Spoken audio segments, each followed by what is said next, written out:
In today's episode, I will be sharing my top 10 spin-off board games. I'll also be teasing out more information about our next upcoming publication, Trailblazers by Courtney. My name is Nick Murray, and you are listening to the Bitewing Games podcast.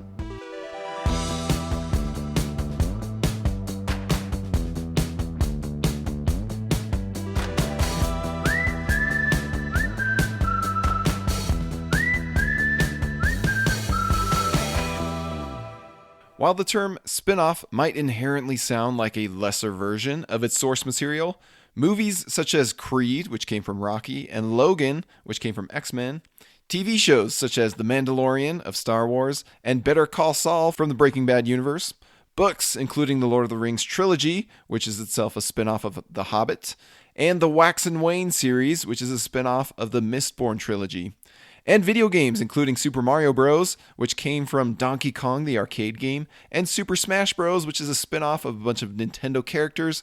These would all beg to differ. The world of board games is also rife with spin-offs, whether a publisher is milking the cash cow of a popular IP, or a designer is exploring their clever concept from another angle, or both. Our consumerist society lives and dies by a constant blend of nostalgia and novelty. The benefit of a great spin-off game is that it often can end up being even better than the source that inspired it. In celebration of our upcoming publication, Trailblazers, which is itself a spin-off of the critically acclaimed Pipeline, we'll explore my top 10 spin-off games and how they iterate on their parent designs. And be sure to stick around for the end of this episode where I'll reveal new juicy info on Trailblazers by Courtney. So my first top 10 spin-off game is none other than Seven Wonders Duel. Seven Wonders is a card drafting civilization building game that took the gaming world by storm in 2010. If you're listening to this podcast, it's likely that you've heard of and played this game. It went on to win dozens of nominations and awards, including the coveted Kennerspiel des Jahres. Players love how quick and crunchy the decisions are, as well as the various strategies one can pursue, from crushing military to crafty science.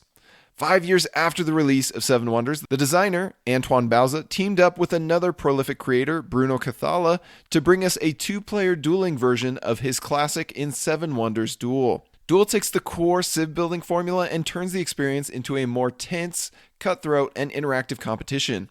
It's why I haven't played regular Seven Wonders in years. While one player threatens to end the game immediately with a military victory, the other might be sneaking their way to a sudden science win. Every card you draft from the pyramid display opens up another opportunity for your opponents, and the expansions to this one add even more juicy layers to the strategy. My next top spin-off game is Blitzkrieg, which also has a spin-off of it in the new Caesar. Staying on the topic of two-player versions of beloved concepts, Blitzkrieg is a two-player Paolo Mori design that shares much in common with his older 3 to 5 player game, Dogs of War. Both games explore an interesting combination of worker placement tug-of-war, where you'll commit your piece to a region to pull a region marker in your direction, and the space you place your piece on top of will often grant an immediate bonus. Dogs of War remains one of my favorite games, but it really only works with 4 or 5 players. Blitzkrieg manages to offer me a similar tension of dangling carrots and shifting momentum in a lightning-fast 20 minutes that only requires one more player. That's why both of these games ended up right next to each other on my most recent top 50 games of all time post. We'll see if 2022's Caesar, the spin-off of the spin-off, manages to also reach such lofty heights, but so far it's looking very promising.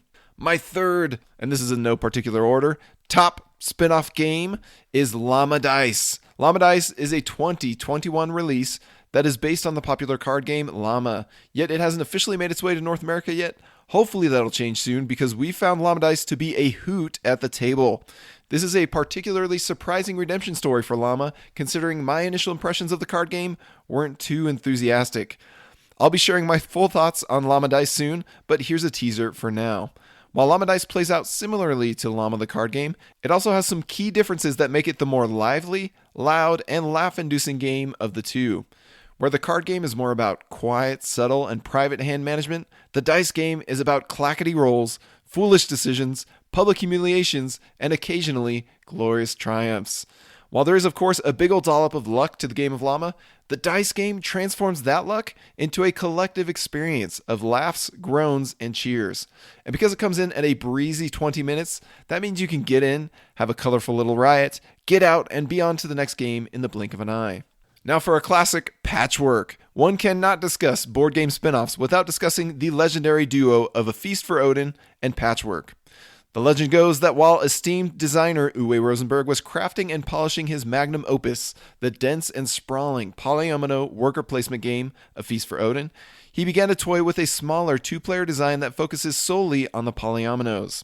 In this case, the spin-off ended up releasing a whole 2 years before its source material. But the end result was the same. We got 2 excellent games from a master chef who went on to craft many more polyomino designs. While Patchwork and A Feast for Odin cater to very different crowds, you never know if these two might be the gateway drug for polyomino lovers into the realm of heavy Euro games. Another classic on the list, Pandemic Iberia. Pandemic is an industry phenomenon that likewise has a cornucopia of spin-off titles thanks to its monstrous popularity and approachability as a cooperative game.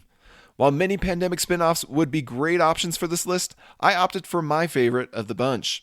This one features the opportunity to develop rail lines for faster travel, plus a preventative buffer action of distributing water.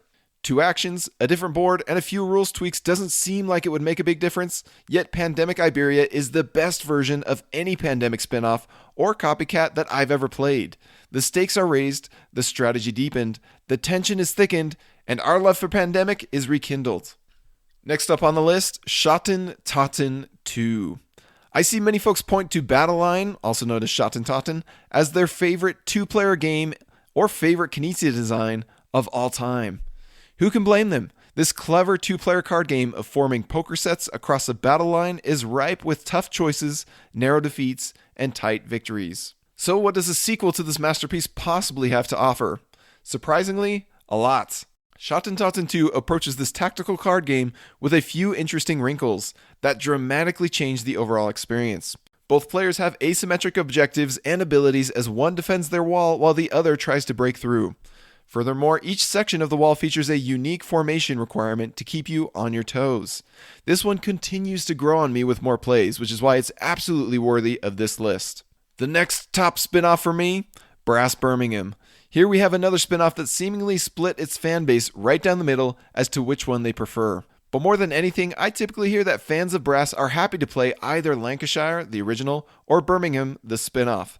And that's the mark of a great spin-off based on a solid classic. Birmingham offers a few twists to the Brass gameplay, including a new scout action to obtain wild cards, several new industry types, and an additional commodity, the ever-precious beer. It seems that folks who like more flexibility opt for Birmingham, while those who glutton for punishment prefer Lancashire. But you really can't go wrong either way. That may not be true for this next game, The Crew Mission Deep Sea. The Crew Mission Deep Sea is perhaps the only spin-off on this list where many fans claim that it makes the original game obsolete in their collection. That's only because Mission Deep Sea possesses a more elegant mission structure that provides infinitely more possibilities. This is another one I'll be discussing further soon in an upcoming First Impressions episode, but since you're here, I might as well spoil my conclusion. Much more than the Quest for Planet 9, Mission Deep Sea feels like a game I can endlessly revisit, even after beating all the missions, because I'll never see the same combination of objective cards. Essentially, you can astutely consider Mission Deep Sea the Toy Story 2, the Spider-Man 2, or the Shrek 2 of card games. It takes a bona fide classic and does it even better. Next, let's move on to Yellow and Yangtze. Tigris and Euphrates is one of my favorite games of all time, thanks to the abyss of layered strategy and brilliant interactions that exist in its box. While Tigris and Euphrates has existed as a holy grail game for decades now, Reiner Knizia boldly decided to create a sister design to it only a few short years ago. While I consider the original to be a perfect experience, it seems as though every Tigris and Euphrates complaint that someone might have regarding luck of the draw, value of the tiles, usefulness of leaders in the late game, brutality of the conflicts, and so on, has been considered and addressed in one way or another here in Yellow and Yangtze. Between the low-key enormous shift to hexagon spaces from squares and the shocking addition of yellow tiles, providing wild points, there is an entirely new pool of possibilities to explore. It's so brilliantly distinct that I consistently have a commitment crisis just deciding which of these two favorites I should play next. And the last game to make my list, my top 10 spin-off games, Tournament at Avalon. Some designs just understand how to embrace chaos and capture its essence within a rule set that still manages to make you feel strategically clever. Tournament at Camelot is one such design, and this trick-taking card game is further improved upon with the spin-off Tournament at Avalon. I haven't even played the original game, but I understand enough to know that what Avalon adds to the experience is something I couldn't live without. These improvements include more strategic flexibility for when you can play your wild cards, plus even wackier powers that help make the most of this zany premise. This is one that I reviewed on our website in an old blog post. You can look it up. It's a review of both The Crew, The Quest for Planet 9, and Tournament at Avalon, two excellent trick takers. Well, that's the end of my top 10 list. I know some of you are very angry right now because we're all passionate about our favorite games and our favorite spin-offs, and so I do have some honorable mentions here for games that didn't quite make my top 10, but maybe worthy titles for you to look into. So here they are. Gloomhaven, Jaws of the Lion, which is a spin-off of Gloomhaven. Pandemic Legacy, the Legacy spin-off of Pandemic. Ra, the dice game. I've tried this one. It's a great one, but I do prefer Ra. The Quest for El Dorado, The Golden Temples. This is one that we still own. It's like a standalone sequel to The Quest for El Dorado. You can combine them both. It's an excellent game. Undaunted North Africa. I love the Undaunted series. This one just barely didn't make my list, but you really can't go wrong with any version of Undaunted. North Africa is excellent. And finally, Curious Cargo. We're going to talk a little bit more about that in just a moment, because that is a spinoff of Pipeline, just like the upcoming Trailblazers, which we're going to talk about next. So, during my most anticipated games of 2022 episode, I shared how Trailblazers is to Pipeline as Patchwork is to A Feast for Odin. Some might cry that I'm doing Curious Cargo a disservice by not including it in this comparison, as it is technically another spin-off of Pipeline that is even exclusively a two-player game similar to Patchwork. That said, designer Ryan Courtney approached the design of Trailblazers in a dramatically different way from how he designed Curious Cargo. So let's explore a little bit more of what makes Trailblazers unique from its windy pipe siblings. From day one, Ryan has approached the creation of Trailblazers with two priorities in mind. First, make the game rules as simple and approachable as possible. Contrast this to Curious Cargo, which was intended to cram as much brain-burning, decision-making complexity into a small box as possible. Second, develop compelling solo modes to make this a solo-friendly game as much as it is a family-friendly game. These two design goals have been like a guiding North Star through the entire development of Trailblazers. We'll save the discussion of that second priority, the compelling solo modes, for next month, but for now, let's explore what makes Trailblazers approachable for anyone, yet satisfying for everyone. Many folks will point to the spatial puzzle aspect of Pipeline and Curious Cargo. I'm referring to the windy pipe domino tiles as their favorite element of those designs. That's because there is something inherently satisfying about finding and fitting the perfect tiles together to establish an elaborate network of routes. Pipeline utilizes this puzzle to fit into a larger economic challenge, where the spatial puzzle aspect simply becomes build your pipes as long as possible to help you refine oil. Curious Cargo cranks the spatial brutality up to 11 by giving you less flexibility in your tile options and more demands in what exactly needs to connect to where in order to ship and receive cargo of the curious kind. Trailblazers features the same type of domino tiles, albeit these are cards, not tiles, and trails, not pipes or conveyor belts, yet this time the game steps completely out of the way and gives you a wide open field of endless possibilities. Gone are the economic considerations and shipping demands.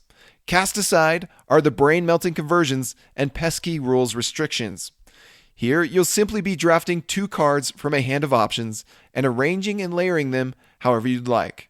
The other side of the coin that really gives Trailblazers a distinct flavor is the objective of the game, to construct loops that start and end at a campsite of the matching trail color. Like I mentioned previously, Pipeline asks its players to build long networks. Curious Cargo demands that they establish very specific and deliberate connections. But Trailblazers simply requests that your adventurous routes return back to their square camp card eventually. Yet between that time period of now and eventually, or more specifically before the end of the game, you can blaze your trails however you'd like. It seems almost too loose and free to be interesting, but the tension of the game is quickly uncovered when you must decide how far you wish to push your luck. How long and elaborate and winding are you going to make your trail before you focus on connecting it back to camp? How many loops are you going to invest your precious turns in before the final round of the game sneaks up on you and demands you complete them all? A loop that is 99% complete is a loop that will score 0 points at the end of the game. Yet this push your luck pillar of Trailblazers is exactly why a game with rules as simple as draft 2 cards and place them however you want is still satisfying for more ambitious and experienced spatial puzzlers. I consider myself a relative veteran, having played Ryan's spatial puzzlers, including Trailblazers, many times. Yet, I've managed to lose the game to complete newcomers because I flew too close to the sun and got burned by my lofty ambitions while my opponents played smarter and safer. And for a game that is over in the blink of an eye, usually about 30 minutes, I'm able to laugh at my failures rather than painfully regret my poor decisions or resent a stroke of bad luck. That's the beauty of Trailblazers for me. It provides all the juicy spatial puzzling and brain-burning strategy that Ryan Courtney fans, such as myself, have come to love. Yet it's also a game that I can introduce to anybody and not completely crush them at, thanks to its press your luck simplicity. For hobbyists who still can't get enough of Pipeline and its zesty new expansion, and Curious Cargo, Trailblazers is absolutely my kind of spin-off game, which is why we're publishing it. So for those of you who have not subscribed to our newsletter yet and want to follow Trailblazers all the way to its second quarter Kickstarter launch, I encourage you to go to bitewinggames.com, subscribe to our newsletter so you don't miss out on when we launch this game and all the details and images and components we'll be revealing from now until then and beyond. Thanks for tuning in. My name is Nick Murray, and you've been listening to the Bitewing Games podcast.